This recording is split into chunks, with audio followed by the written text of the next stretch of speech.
एक छोटे से भारतीय गांव में एक किसान रहता था। उसकी झोपड़ी साधारण थी, लेकिन दिल बहुत बड़ा।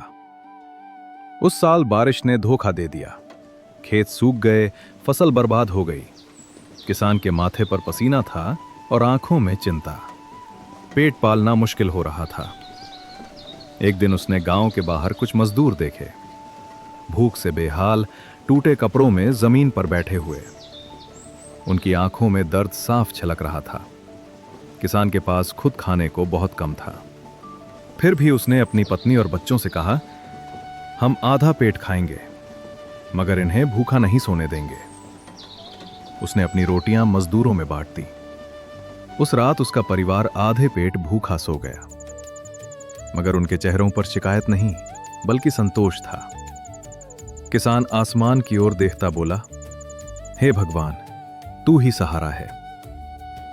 सुबह जब किसान खेत पहुंचा तो उसकी आंखें विश्वास नहीं कर पाईं।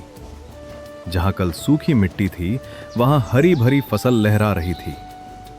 ये किसी चमत्कार से कम नहीं था। गांव वाले दौड़कर आए और बोले, तेरी दया और भलाई ने भगवान को पिघला दिया। किसान ने मुस्कुराकर कहा, सच्ची दौलत अनाज में नहीं, बल्कि भूखे को खिलाने में है। और उसी दिन से गांव वाले समझ गए कि बांटना ही सबसे बड़ा पुण्य है।